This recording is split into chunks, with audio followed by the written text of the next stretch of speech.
morning and welcome to the Camnet Breakfast Show today, Tuesday, 17th January 2022.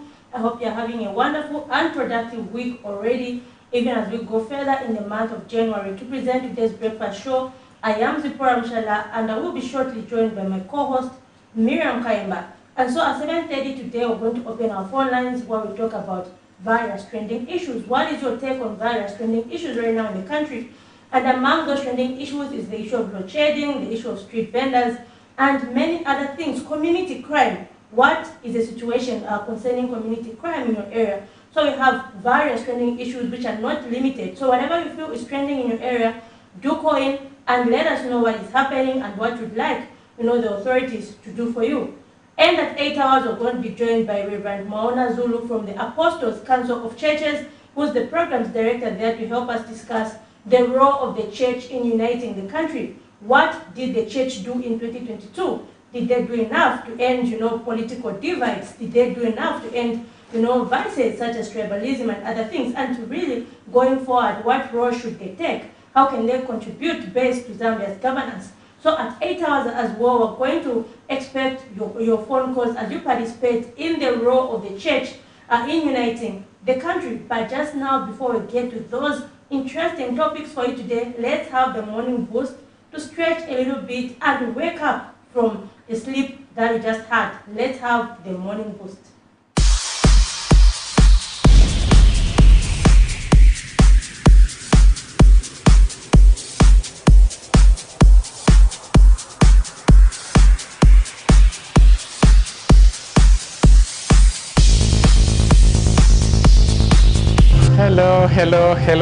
Hello.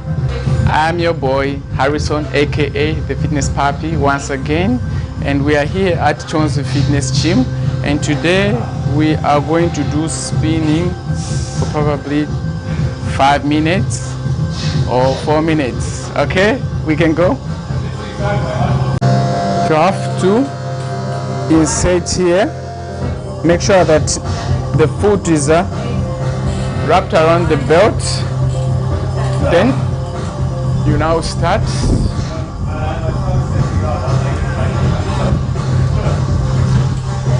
Okay. So the benefit of spinning, it actually helps boost up your metabolism, and it also helps your cardiovascular system. And physical benefits, can tell it also helps you with the calves, the legs. Okay. So we go. Since I have less time, so I'm going to just speed up things. So I'm going to harden here my adjustive knob. Then I stand. Take it slowly. Take it slowly. So this kind of movement helps the gut muscles here, and when you take it down, it helps your calves here. Let's go. So take it slowly, slowly. Okay, then I loosen my adjustive knob. I sit down again. So you can also do a full body workout while having a stationary bike, but I'm not encouraging for those who have the bikes, the normal transportation bikes. Yeah, but if you have a stationary bikes, you can also do a full body workout. Okay, here we go. So start with the back squeeze.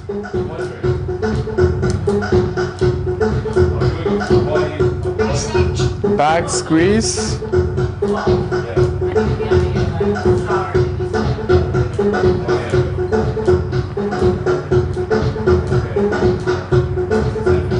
Okay. So from there you can go to side to side. Just for like this. Okay. So this one really helps the shoulders here.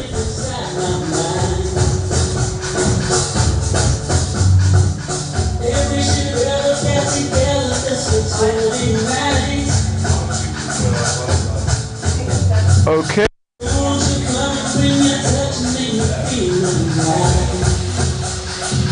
Then from here you can go to one hand lace. Let's go.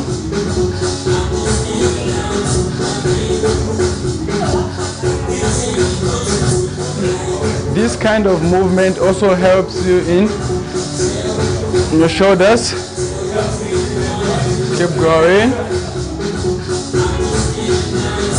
Okay, then from there, you harden your adjusted knob. Then you stand again, all the way. Stretch your legs. Stretch your legs. Keep going. Stretch it up. Stretch it up. Stretch it up. Stretch the abs, and we can call it a wrap.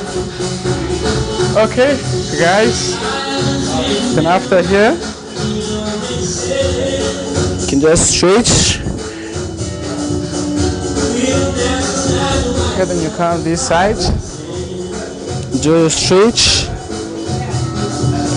Okay. From here, you do your back stretch. I mean your what is your chest stretch? Okay, then you tap your toe here, hold, do your back stretch. Okay, and we are done with our workout. Remember, it's about your health. You've been with me, Harrison, aka the Fitness Puppy, here at Chon's Fitness Gym. Bye bye.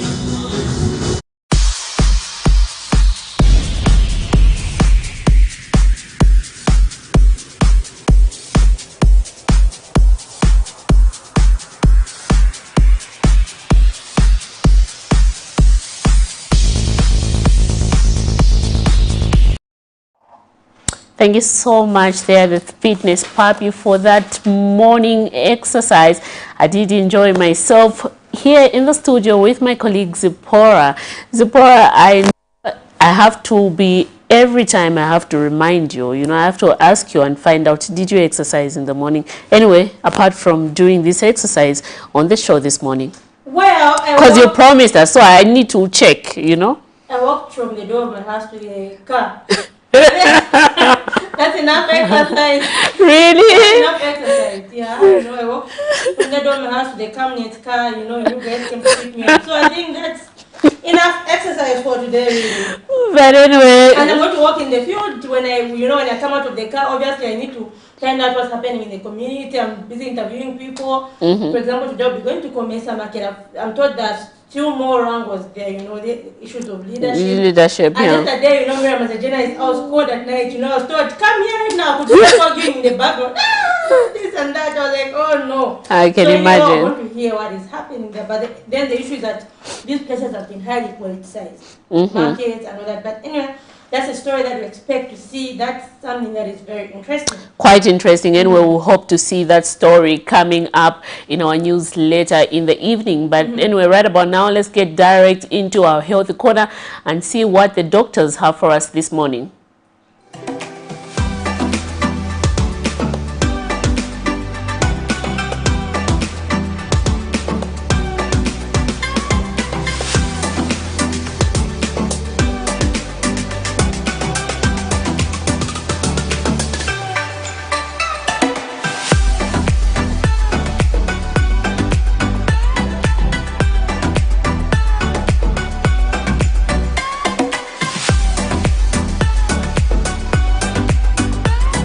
Hi, welcome to the Health Corner on the Breakfast Show.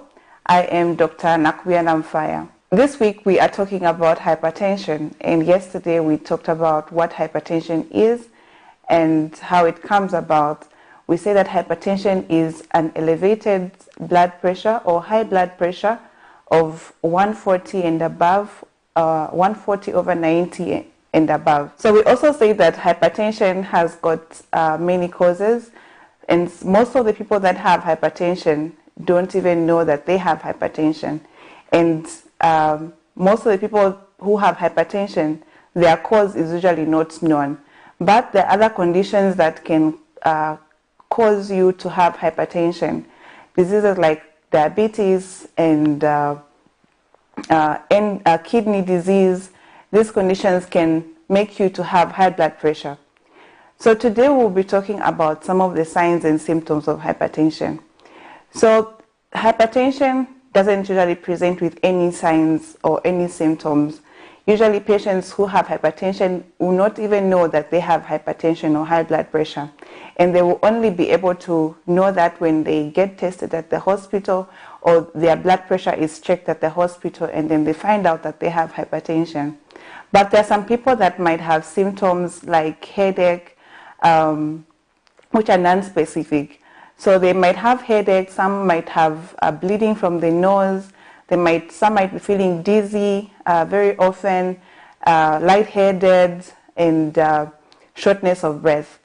So these are just some of the symptoms that people with hypertension might present with, but they are not specific to hypertension. And so people might not know that it's actually high blood pressure that is causing them to have these headaches or these nosebleeds. So it's important that you get checked if you have any of these symptoms. Also, people with hypertension might present quite late at the hospital, and so they might present when the hypertension or the high blood pressure has become so high and has caused injury or damage to another organ in the body. And so many organs can be affected in the body.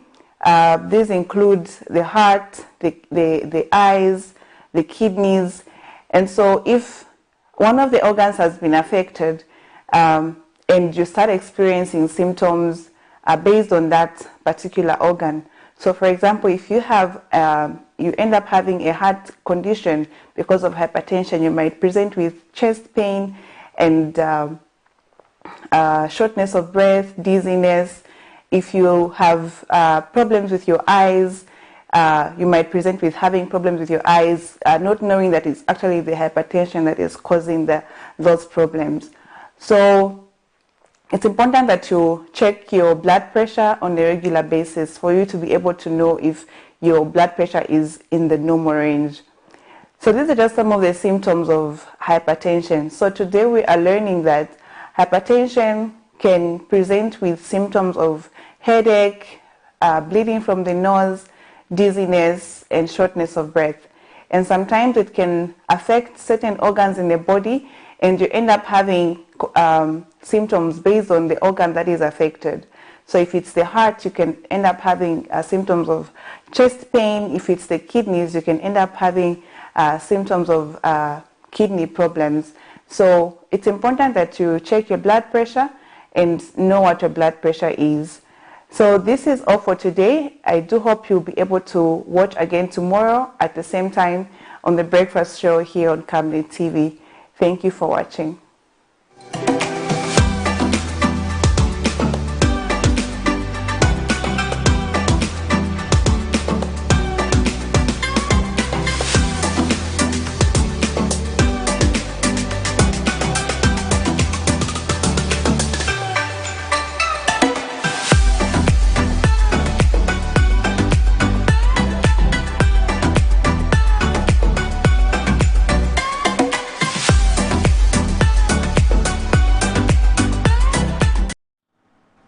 So I hope you learned one or two things there from the health corner, and the doctor there was telling us about hypertension and just emphasizing the need for us to always check our blood pressure to make sure that it is in check. And Miriam, that's one thing about hypertension. Sometimes you can just end up falling. You don't know that your blood pressure is high. It's high, yeah. End up falling, and everybody gets surprised, and then you go there and the postmortem they say, oh, he had high blood pressure, or she had high blood pressure.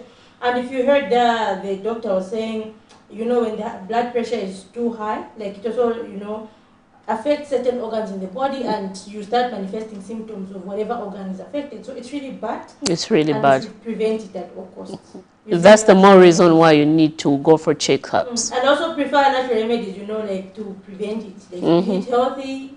Exactly. Yeah. Stop eating Angry Lion every day. I don't even like it. I don't like those foods anymore. I don't know if it's because I don't like those things anymore, but I don't know if it's because of my 2023 goals, but they're just out of my mind. Interesting. Anyway, But just now we take a look at our money market to know how the kwacha is faring against international convertibles. Let's just take a look at our money market.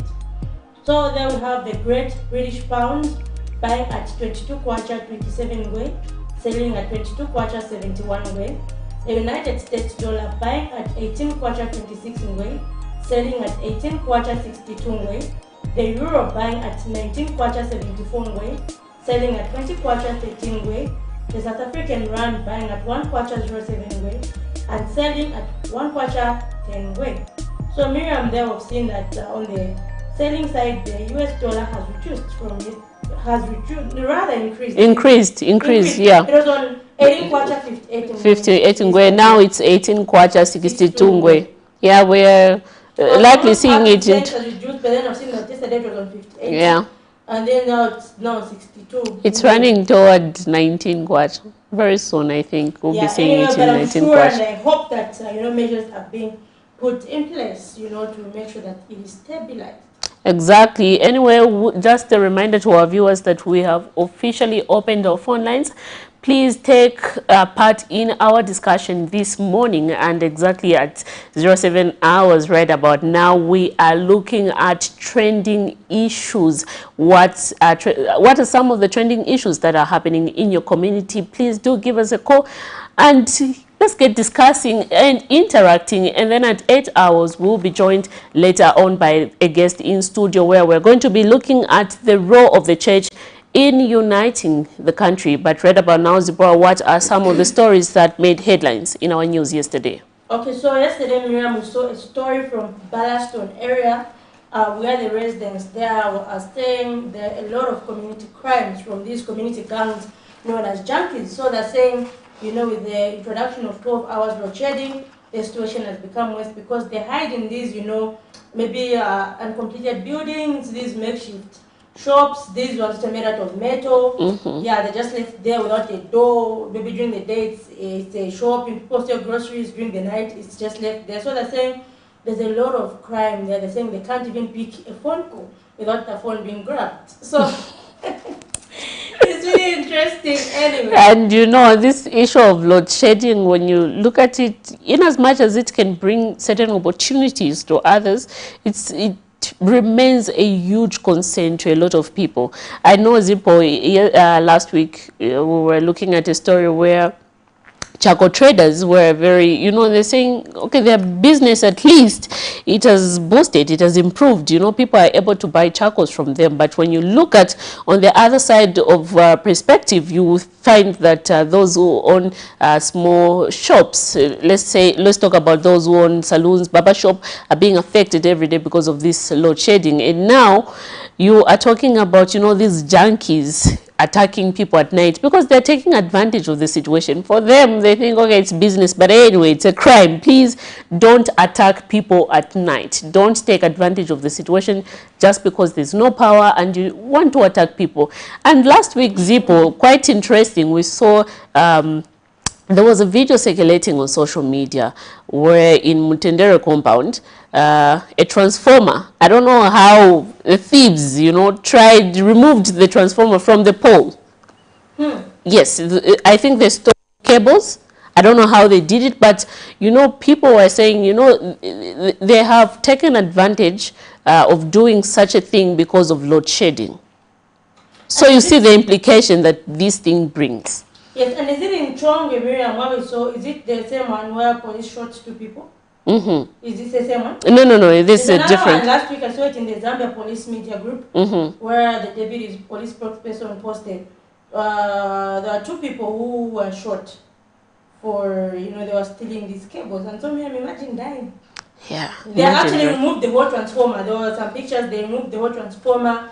And, people in that area were in a blackout. So, really, but I don't know about the shooting part. Is it okay? Anyway, I don't know. I don't know what kind of resistance the police faced. Yeah. Maybe they were armed as well. Maybe they were armed, yeah. But anyway, that is the situation. Because those cables, according to the research that I did, those cables are quite expensive.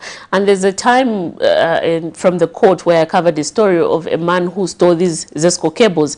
And he was sentenced to 3 years imprisonment for hard labor. For stealing these copper cables for Zesco. Yeah, people people take it. And people have been saying maybe they should stop using copper, they should use something else. I don't know, but if that's the only alternative they have, people should not steal. Yeah. But anyway, let's hear the views of the residents from Ballaston, and please remember to keep engaged and let us know your views. Let's just take a look at that story where the residents of Ballaston were complaining about increased crime following the 12 hours load shedding schedule.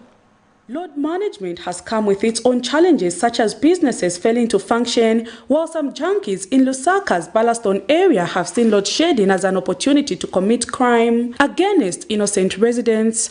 These residents have narrated that whenever power is cut in the evenings, junkies have been beating whoever they meet on the road and steal whatever they are found with, ranging from cell phones to money. Nacho sako 6 hours. He says still on 6 hours because malaita kanda 05 12 hours ya bwera. Foot 17 hours ya bwera. Tiando yaona maira kuseni. Foot short time ya branch yaenda. So nongo majanki abazale ka branch kuti bisa mira mtu mantemba mtu chani. Daily bamuna baenda kunshito ni 05 nao kairi bakamba tikunshito pina ku 6:30 mwafika. Manje mwe kuliri kuna ni kutari nongo mwenda kuma good time still kuma pembe okukutari kutari uzanyamuka nongo 05:30. Uzaenda bwanji muri break muja. Majanki wakubisa mnani daily bazimuna kupokewa mafoni kusechewa. Tizangala bwanji. Kulivuto kuma paradise kuja kwa stream side paja kwa BS kuja mbaba na mafuaka mantemba. So oro karatoro siku so si oro kuchinga mbe 19 so uchache halo phone bako bama maniba ziku ndo kamba kuda kwenda mkudoenda usiku 21 hours 19 18 yosa kupoka 05 wenda mwana afayo kwa chenze pempa choka kuwa patrol. Others have also told this reporter that they regret having vandalized Mwembeshi police post, the only police post that was in the area, and have called on the Zambian police to increase police patrols as well as reconstruct the vandalized police post. Hapa pa Mwembeshi police hapa. Isa tinambela ting police wama kwanza after 5 years. But pari manje iteninga mweti years. 7 years ya pita. Mwaiona ka isa still wanapona change ya government. Still ona. Meanwhile, Police Deputy Spokesperson Danny Mwale, when contacted on whether there are any immediate plans to reconstruct the Mwembeshi police post, Mr. Mwale says community police posts are usually a responsibility of the community and has since appealed to community members to rehearse with the relevant authorities and see how they can work together in reconstructing the vandalized community police post. We should initiate, because you see, use community police posts. By the end of the day, it's members of the community who destroy and demolish them again.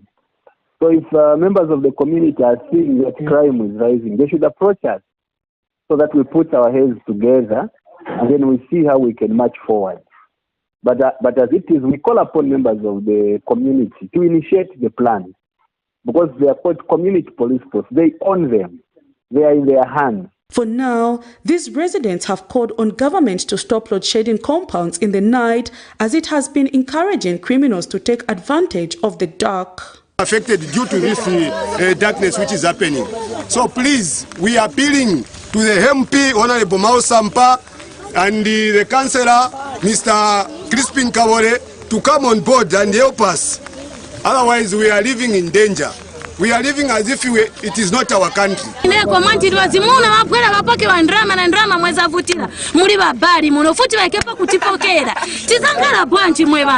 Produce Chota, reporting for Camnet TV News. Quite interesting views out there. The story done by one of our colleagues, Prudence Chota, in Ballaston area. But my concern is, the residents are now, calling upon relevant authority to build them a police post or help them complete the police post, that is already being built there. But if my memory serves me right, in 2017, this Mwembeshi police post was gutted by the residents due to suspected ritual killers that the police were holding in custody. So you got a police station, and then later on you start appealing to the relevant authorities to come on board. I think residents now should, think that doing certain things come with consequences, and this is a consequence. And Miriam, you can see last time when I went there, because we went to Prudence Strata at Ballaston, and you can see that they have not changed. They still have the same mindset. They even say, and then it's Kashoka police or come but still, exactly. You still have a mentality of Kashoka police. And then food to come, Matiranga Nirenkoni, Bakawara Bachiram. But in the first place, it's you who did the same action. And that was, just last week, there was this issue of a fetus, which was thrown in the same place exactly, just there where those people were. And so they were saying, imagine that was 10, they said they found the fetus around 10. We, had some challenges, it was raining that day, we reached there around 15 and we found the fetus. Just there, they said we've been calling the police are not coming. I don't know if it's because of the same attitude, but anyway, that's the situation there is really bad. In terms of security, police presence, it's bad. Because just from the fetus, I saw that no, this is bad. Because that's we thought by now we find it is gone. We found it is still there. And my appeal to the residents there would be, Ballaston resident would be, once this police post is completed, it's built for them. They shouldn't take advantage and say, no, it is I shoka foot. They shouldn't do that. They don't know how much goes into Yes, they don't know how much goes into that. And really, but I sympathize with them because right now they're victims of different, crime activities that are happening in their communities. Yeah. Quite interesting, Miriam. We do have another story from Chipata Big Market in Chipata compound here in Lusaka, where, I was talking to the vice chairman of the market, Mr. Gilbert Zimba, and he was calling for markets to be modernized. He was saying, just look at the quality of markets in Zambia. If you look at, just yesterday we were talking about it, look at other countries like China, you find that they've got these big markets with stories. And then as just like a stand or something, saying, let them be modernized, and this will attract, and when they're modernized, it will mean that, whatever a customer wants will be found in the market. Exactly. And so even the traders will be found there saying, oh, the customers come here to buy many things. So you're saying, one, that will solve the problem of street vending, two, it also solve the problem of market space. And we also talked to Industrial Youth's Executive Director, Mr. Nature Takakuya, who was also part of the story where he said, and in the meantime, before that is done, using constituency development fund, toilets should be reconstructed in these, facilities, markets, as well as running water to ensure that we prevent waterborne diseases, because the situation is just pathetic. Anyway, let's just take a look at that story on modern markets, and do join us in the conversation by, calling the numbers on your screen or leaving us a message on Facebook. Markets, apart from being a source of income for many Zambian citizens, are also a convenient place for consumers, as they have an opportunity of choosing fresh and dry foods from various traders. The market sector in Zambia has, however, been far from simple, but has become one of the most complicated and politicized public facilities. The alleged lack of adequate trading spaces has given birth to street vending, which has always been opposed by local authorities, as street vendors have no toilets on the streets or proper ways of waste disposal.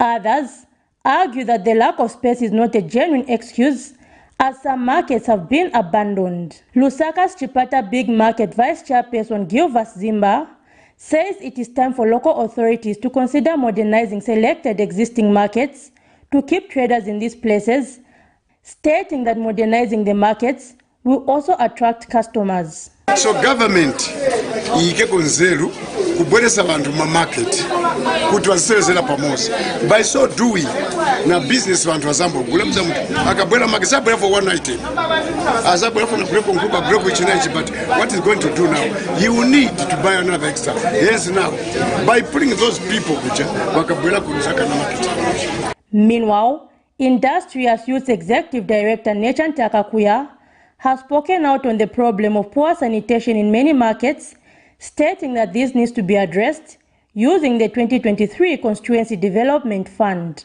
And today, the shelters in most in our communities, you find that the markets, they don't have running water, don't have proper toilets, no electricity. It is the deliberate move the Ministry of Local Government and Rural Development using its acts of according to number 25B, Constituent Development Acts of Act number 8 of 2018, which says the minister has got the power to instruct that some amount of the CDF should be instructed to such development. It is a deliberate move the government said to say that CDF money should make sure that the markets have got running water, the markets have got power, the markets also have got proper toilets. It is hoped that sanity will be quickly restored to the market sector, as it is the source of livelihood for many Zambians. Zipporah Mshala, Camnet News, Lusaka. So there you have it. That was a story, or rather a call for markets to be modernized. Miriam, your thought on the modernization of markets? I think, you know, I do understand, Zippo, that I do agree. In fact, I do agree with the views of the source there, the market vice chairman, who says, you know, they need to modernize these markets. And that is the only way that government is going to end street vending, Zippo, in Zambia. No, when we make our market big, when we try to modernize these markets, we ensure that we have enough space for the people to come on board and, you know, trade in these, move away from the street. Otherwise, at the moment, you will agree with me that people have a lot of excuses that they are going to give government.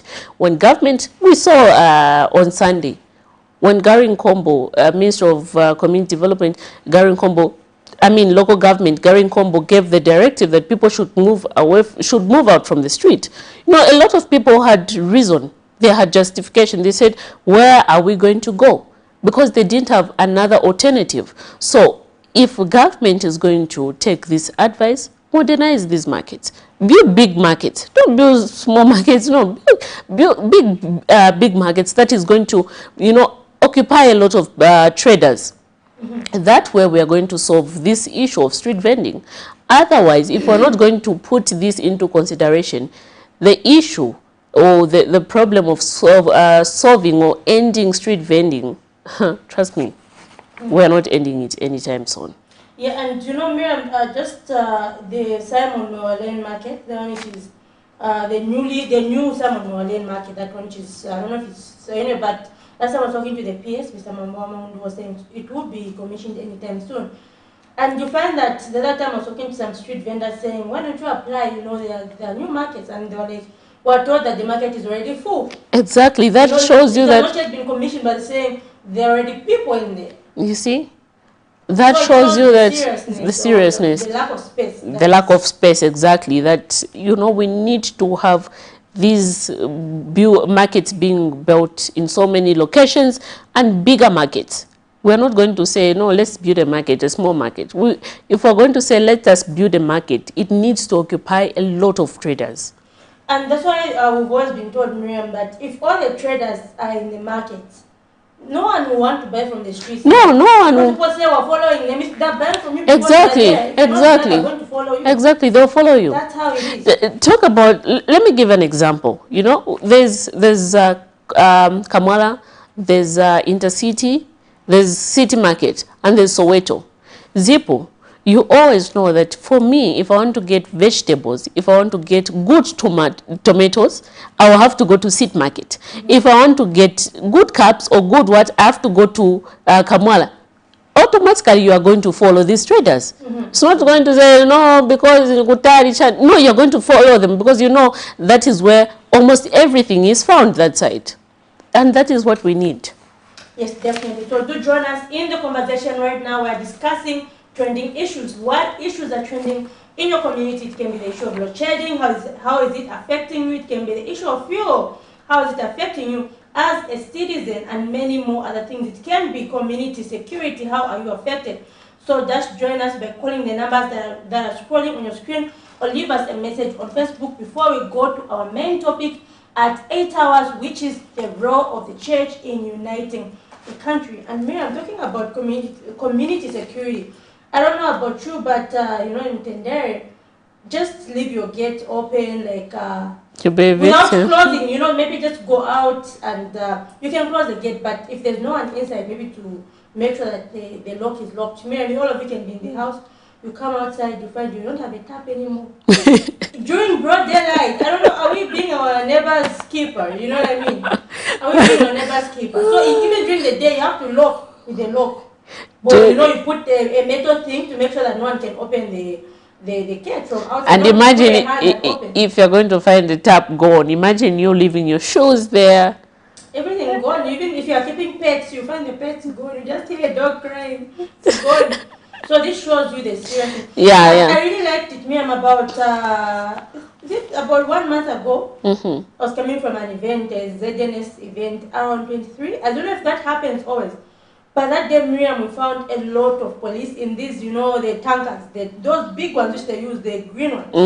There were a lot, they were rounding in patrolling, Yes. They were patrolling. There were, I think, about 3, and they were packed with police. So, like, are they doing a particular operation? Maybe are they looking for drugs or something, or is it just a routine? I don't know, because I don't go out at night at that time. I don't know if was it during the time that they arrested those different gangs? After that pronouncement was made, then I think it was like 1 week after that. So since I'm not out at night, I don't know if they do that every day. But that day it was around 23 to 24, and I found them, you know, going around. Yeah. But you know, we have, you know, several people, police, what do you call them, the watchmen or something? The neighborhood watch, yeah. We have seen them coming on board and trying to, you know, help the police. The challenge. Last time I was talking to the councillor from Tendere, Tendere was 34 councillor, Mr. Boniface, who was saying, you know, neighborhood watch initiatives are good. Many people are willing to do it, but they need some form of motivation. And so you're saying they're considering maybe taking part of the CDF, but then who's going to agree saying? But anyway, I thought when you give, you know, you give in and you say, okay, this is what I want to do. It's part of serving. It's part of serving your community, Zipporah. What if you get paid? You know, it's not every time that you need to get paid when you do something. Yeah, but but then they're saying they need some form of motivation. Really? Yeah, they are sleeping and someone is going around on foot for you. But for what? For being a good citizen and ensuring that there is safety in that community. So that has been the challenge of saying they need some form of motivation. Interesting. Interesting. And how's the security situation? Well, in my area, it's part of Lilai. Yeah, it's Lilai West there. You know, we have a lot of police officers in the area. So we do not usually experience these crime levels in our community because I know people are afraid of, you know, maybe because we have a lot of police. I have like 6 neighbors in my street. There are like 6, 7 people who are officers. So we haven't experienced that. Let me not lie. Yeah. It's quite secure. Yeah. Anyway, just now we take a short break as we get ready to transition to our next segment. So do join us after this short break. For immediate coverage of any breaking or latest news in Zambia and around the world on Camnet television, call the numbers on your screen.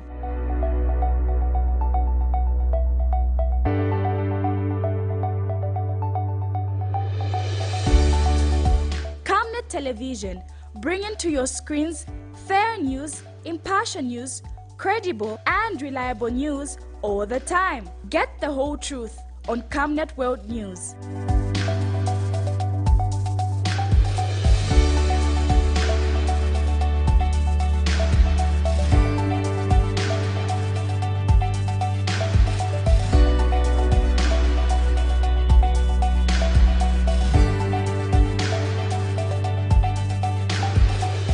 Camnet television, not just another channel.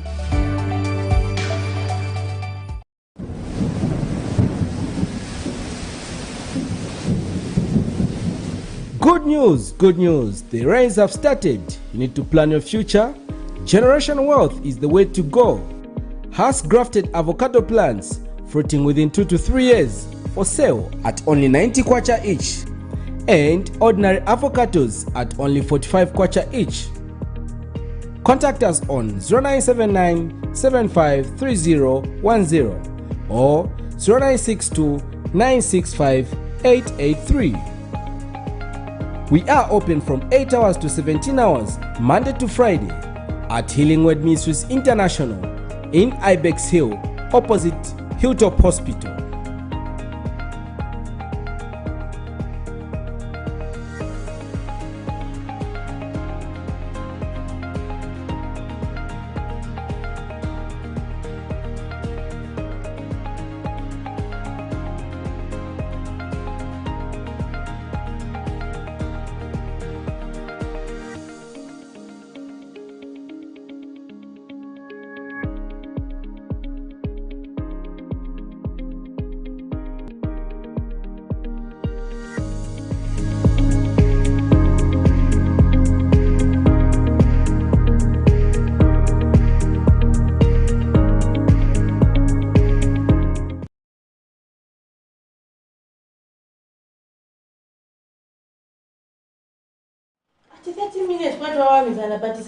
Thank you so much for joining us once again on the Camnet TV Breakfast Show, where we bring you nothing but the best in what is happening. And right about now, we transition to our topic, our discussion of this morning, where we are looking at the role of the church in uniting the country. So we did, before we go into talking into details about this particular topic, Zipporah, yesterday you did a story with the Ministry of Home Affairs, where they were signing, is it a Public Order Act bill?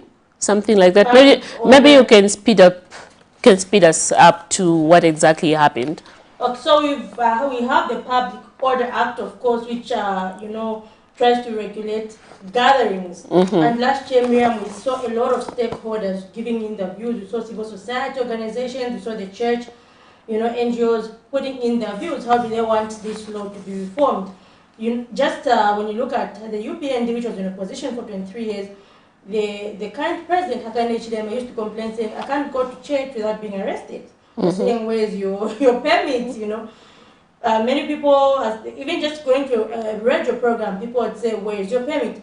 And so really, many stakeholders are calling for this law to be reformed, saying it was formed in 1955 during the colonial era, and it is used to oppress political parties, or opposition political parties by ruling parties. And so really, this law has also been spoken against by the church and other stakeholders. And last year we saw different submissions on what people would like to see to change this law. But then after that, Miriam, after the stakeholders gave their views, it was handed over to the Zambia Law Development Commission. And since then, we did not see any action. The Zambia Law Development Commission was supposed to hand it over to the Ministry of Home Affairs. And so we saw stakeholders like GIAS, Governance Elections Advocacy State Services, calling for ZLDC, Zambia Law Development Commission, to hand it over, questioning what was delaying the process, saying, the stakeholders should take advantage of the political will shown by the current administration to reform the law. Because if the process is delayed, who knows if we have another administration, exactly, reform the law. But then yesterday, Miriam, we finally saw the POA. It has actually been renamed to the Public Gatherings Bill, from the Public Interesting. Order Act, the Public Gatherings Bill, saying this, the word order, it's more like you should use force. Yes. That's what it tells you, like bring order, use force. But then gatherings, Public Gatherings Bill just tells you regulate gatherings. Don't use force, don't do this and that. So it's now the Public Gatherings Bill.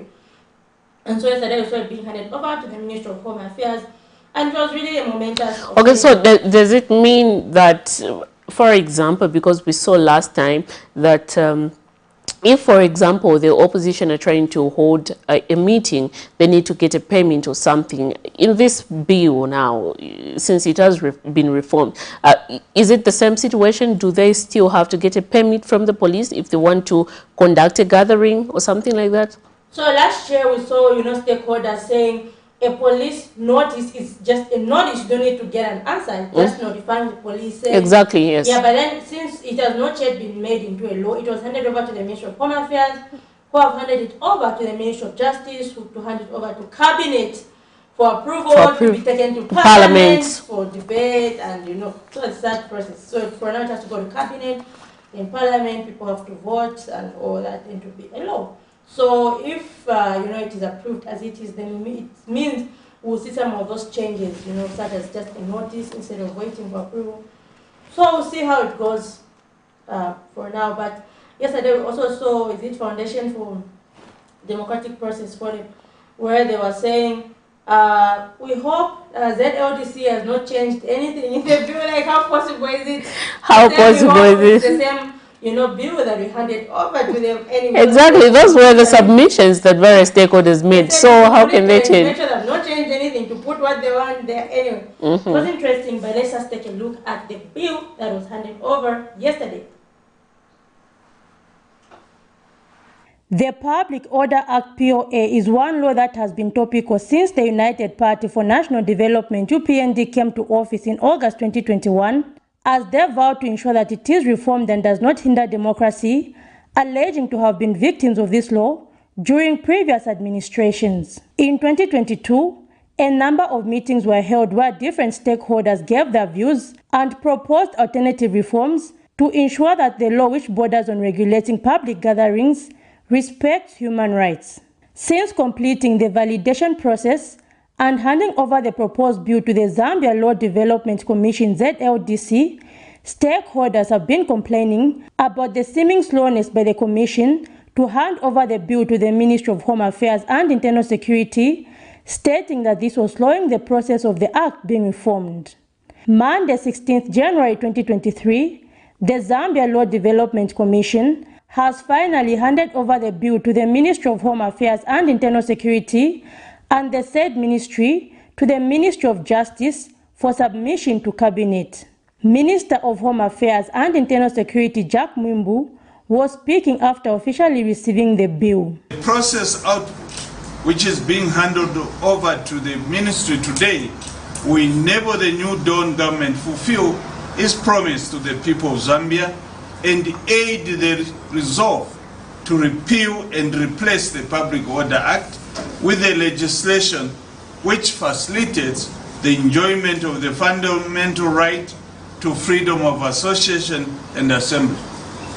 The outcome will ultimately benefit the rights holders and the general public, as it will decisively deal with the major challenges related to the application and enforcement of our current Public Order Act. Meanwhile, Minister of Justice Mulambo Haimbe has also spoken out. The report of the Public Order Act, the report on the review of the Public Order Act and the proposed draft Public Gatherings Bill 2023, which the Commission has handed over to government today, demonstrates our commitment towards promoting the foregoing.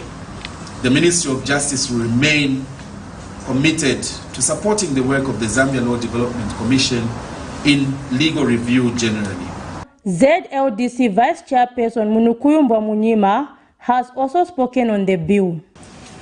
Your written oral submissions have made it possible for the Commission to aptly complete this law review process.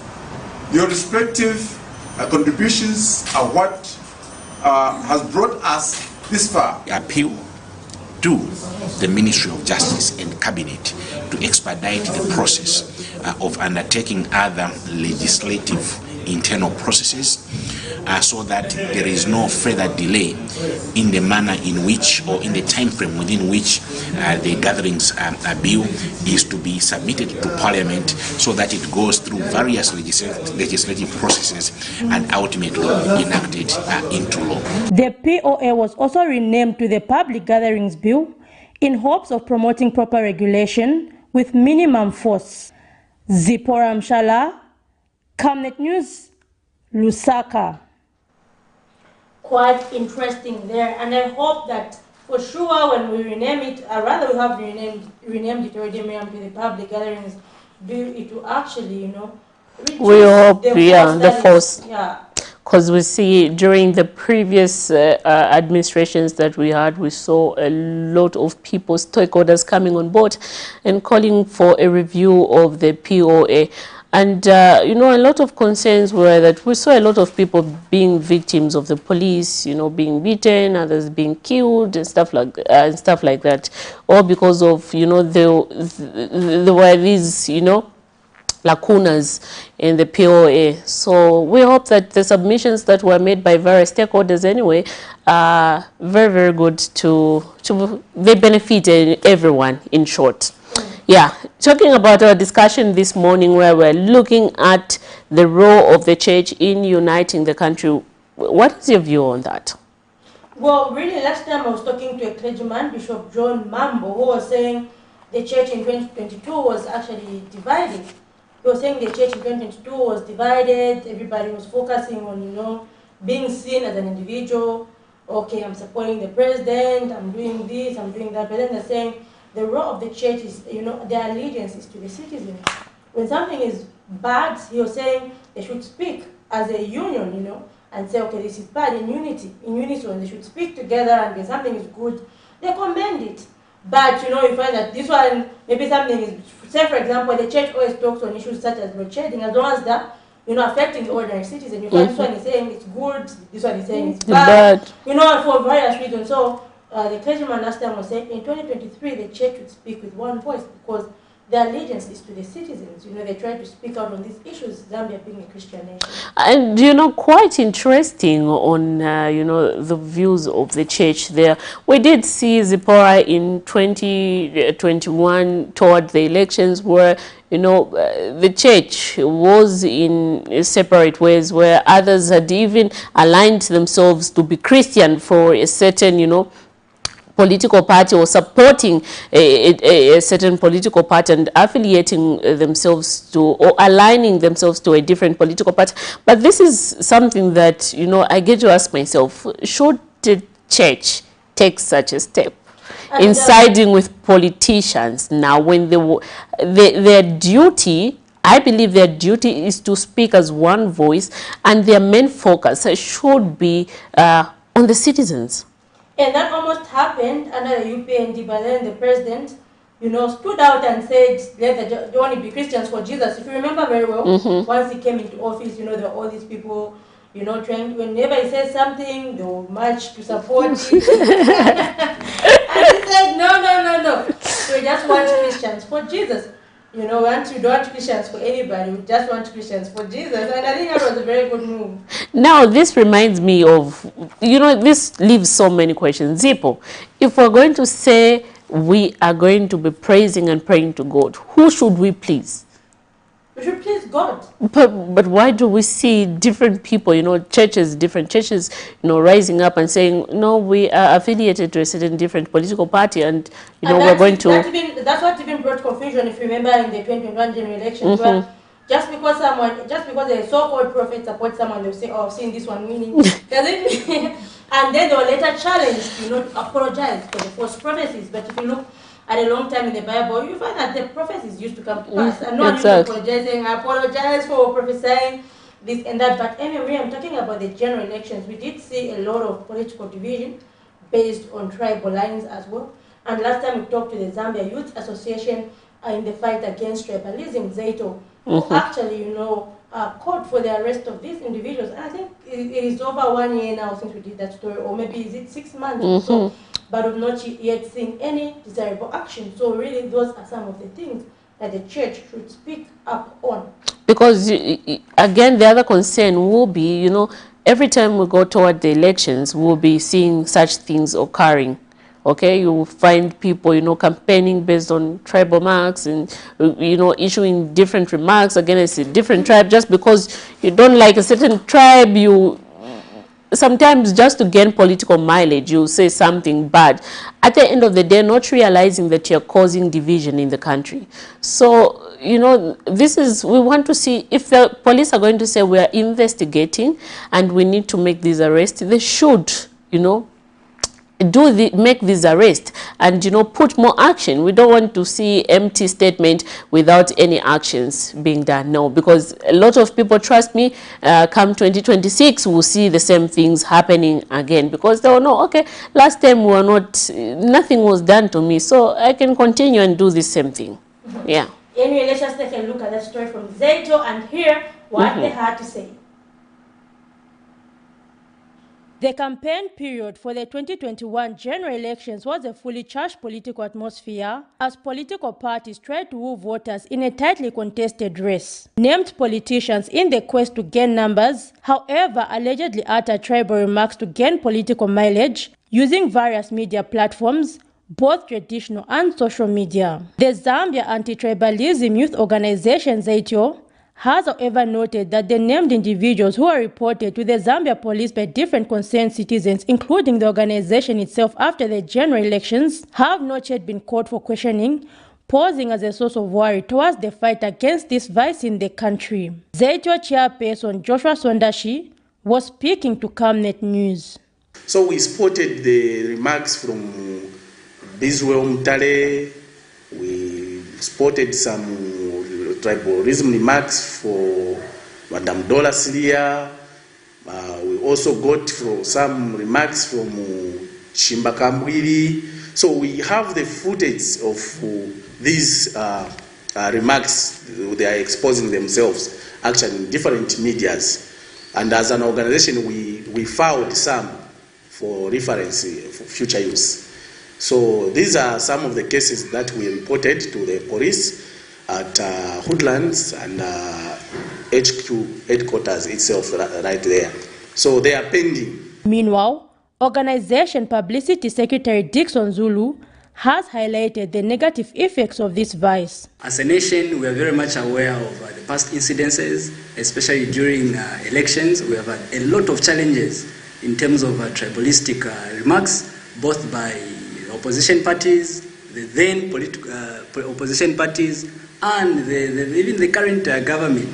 Some leaders were gotten or spotted in using tribalistic remarks. Nevertheless, as a publicity secretary, my role is very simple. I will endeavor to support and bring in my level best so that we can, together as a nation, we can fight tribalism. The organization now says it will write to the Inspector General of Police, Lemi Kajoba, so that the reported individuals can be called for questioning. They have called for the arrest of all those found guilty to warn would-be offenders. Zipporah Mshala, Camnet News, Lusaka. Quite interesting views there. Anyway, we hope that, indeed certain actions have been done, and we hope, Zippo, you did that story. Have you made a follow-up to find out how far they have, followed up these cases which they reported to the police? Well, for now, no action yet. It is still the same situation that we saw last time. But we do have one of our viewers here who's participating into this topic, saying, good topic, Camnet TV. Is it good? It is good that churches have stopped getting brown envelopes.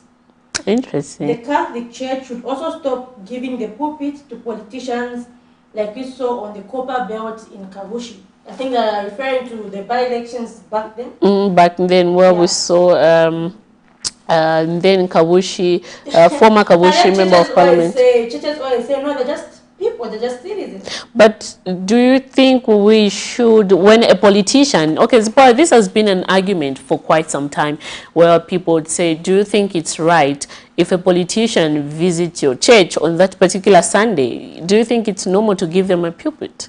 I think, to stand and say something? In Zambia, that's common everywhere. I don't know if it's right, and it depends on each church's ideology. Yes. But I've seen that it is common. Even in Kenya, Miriam, that one day, so is it 2 weeks ago, where the President Ruto was attending a church service? So they said, no, the President has come to attend a church service, and before I knew it was at the pulpit speaking. So I was like, okay, this is common everywhere, It is common. Maybe it's a sign of respect, saying, this one is a prominent person, yeah. I don't know really. But anyway, especially, okay, maybe any other time it can be okay, but during that time it can be like, people are using that now to start to gain political mileage, yes. Start campaigning. Interesting. Yeah. Interesting. And last time I did get views of different stakeholders where they were saying, that a church is a mixture. That we have got different beliefs. So it doesn't mean that when someone comes, should allow them to speak. Because what if they don't even support that person? Exactly. A church is, there are different points. There are different people who are affiliated to different political parties. So if a politician comes, if you want to show them respect, just let them greet the people, just greeting. Greeting, And yes. sit down, And just when you talk about just greeting, I saw last time when I covered President Hakainde Hichilema when he attended a service at one of the SDA churches in Kawata. Zippo, what he did there, he just greeted the people.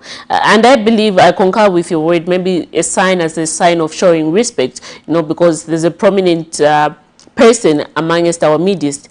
So he just greeted the people and he went back to sit. So we didn't hear him, you know, saying any further words and stuff like that. So I think that should be the case.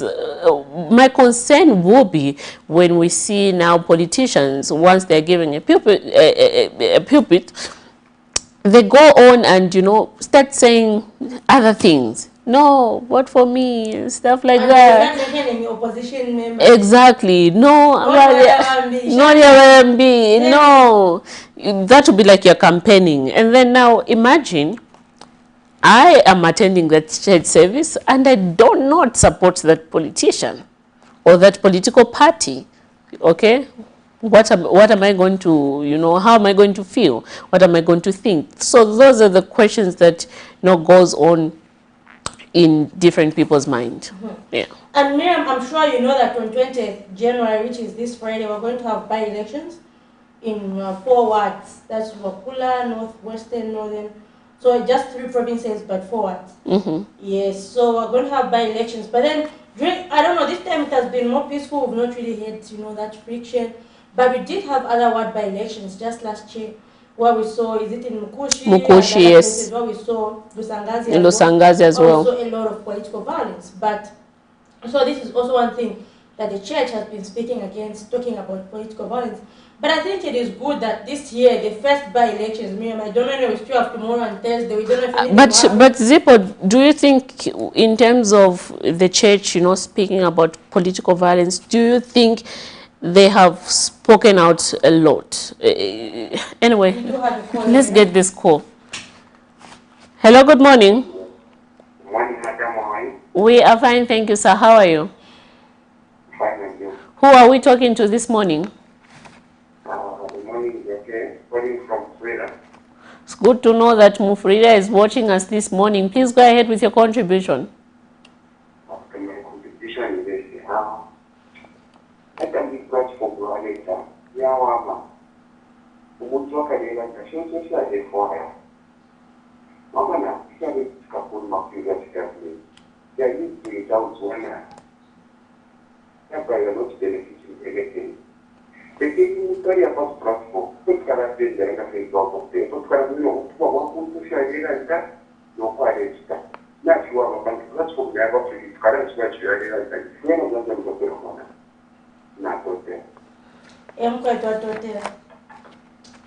So that was our caller all the way from the Copperbelt province in Mufulira. Your thoughts? I don't know. Did you hear? Like I was trying to connect what he was, you know, saying. Well, I think he said something like not what was happening in the past. I don't know what was happening in the past. Anyway, we appreciate your call and contribution to the program. But Miriam, yeah, so we do have a story on political violence that happened, you know, last year at the by-election. So let's just take a look at that story to compare, you know, to this year. Have we heard those things? Not yet. So I think that is commendable despite us having by-elections. Let's just take a look at that story on the violence that happened last year.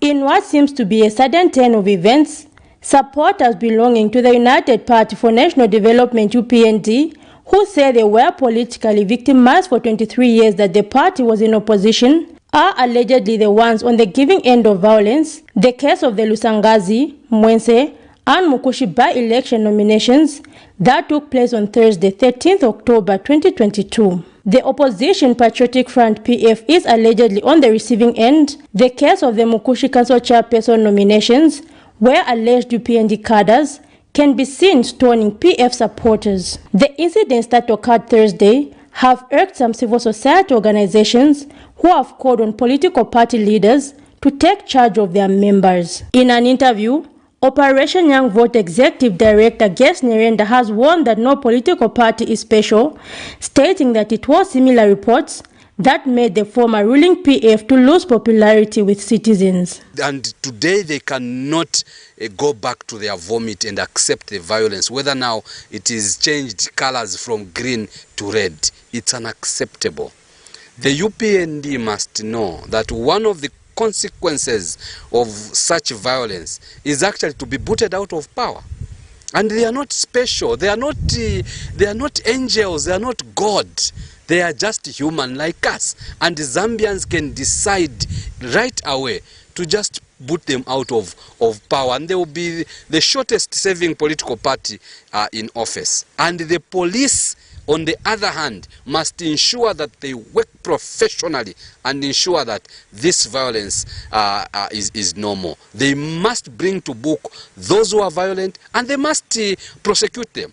There's no way we are going to promote a country when we are talking of peace and we are talking of investment. Investment does not go with violence. It goes with peace. In a separate interview, Governance Elections Advocacy Research Services GEAR's Executive Director McDonald Chipenzi has also spoken out on the happenings. We need not to allow what happened in Lusangazi and what happened in Mkushi. And further on Lusangazi is where we took great concern over the police conduct to block the PF candidate, official PF candidate, to enter the nomination center. It is not the role of the police to block somebody who is officially adopted by a party to not to enter a nomination center. However, it is the role of the Electoral Commission of Zambia to reject or accept the nomination papers of any official adopted candidate that is or who has been presented before it. 3 council chairperson by-elections and 18 councillor elections have been slated for Friday, 4th November 2022, following deaths, nullifications and resignations. Zipporah Mshala, Camnet News, Lusaka. Interesting. That is one of the stories that we did last year. I'm glad, Zipporah, that we, in as much as we recorded this fracas, these, violence during the by-elections in Mukoshi, Lusangazi, and other selected part of the country, they were not as much compared like before, the way we used to. Is it the run by-elections where people are being, asked on the head? And where we saw Obet Kasongo, and where we saw, is it Kaoma, where we saw Lawrence Banda, yes. Yeah, then it has reduced, maybe it's just reduced to, stone throwing, but previously it used to be, people shoot each other, but it's still bad regardless. And me, I'm surprised. When we were growing up, when you hear that these are elections, I never used to hear of people dying. They used to hear of people dying. It's just now you hear this person has killed that one. And really, Miriam, that caused Zambia to actually, go low on the peace index. The world peace ranking, Zambia reduced. And when you see that, Miriam, it means that even investors will say, oh, it's not a peaceful country. It's not a peaceful country. So what? Exactly. Anything can happen. Yeah, and so that makes us lose out in employment. But if it is a peaceful country, people will say, okay, let me take my investment there. And in the end, you have a lot of jobs. So we are the ones who are hurting ourselves at the end of the day. We vandalize public property. People damage, public property. They do this and that. And at the end of the day, we're the ones who lose out as a country. So exactly, that also, brings us back to one thing, that there's need for us to ensure that we keep peace, we maintain the peace that we have in our country and not take it for granted. Just moving forward, before we went playing into that story, Zipporah, my question was to you anyway. I want to get your views. Do you think the church has done enough to condemn these violences, especially when it comes to political violence?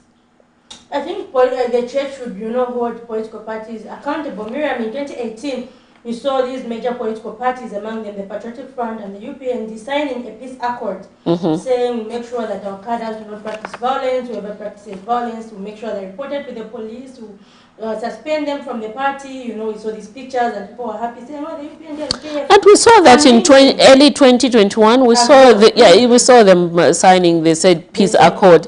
Yeah, exactly. So they're signing it, but really, what are we seeing? Are we seeing these cadres, being reported by their own political parties to the police? So I don't know if we're just doing it, to look like we're united, or if we're really. Or we are pretending.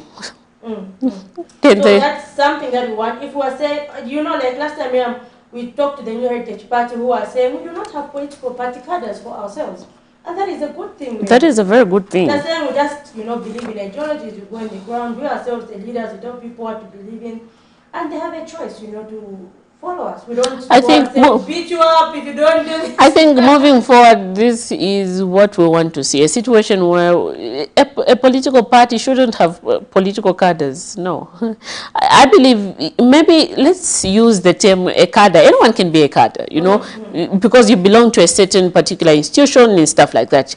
But we're talking about cadres who are fond of, perpetrating or, doing these violence activities in the communities.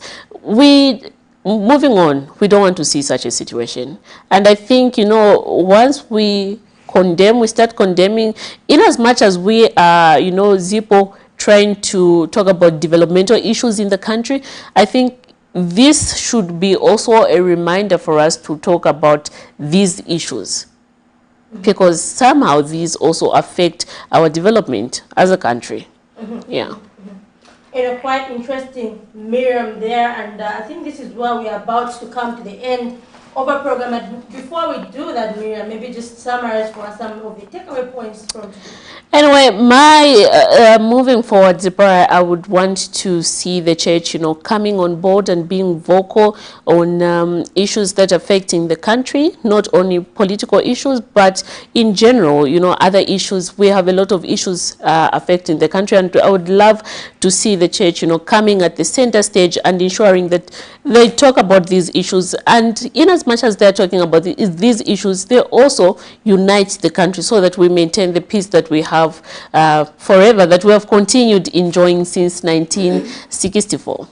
So yeah. We also preserve the peace we preserve. For our future generations. Exactly. We should look back and say, oh, this is what our parents did, this is what our grandparents did.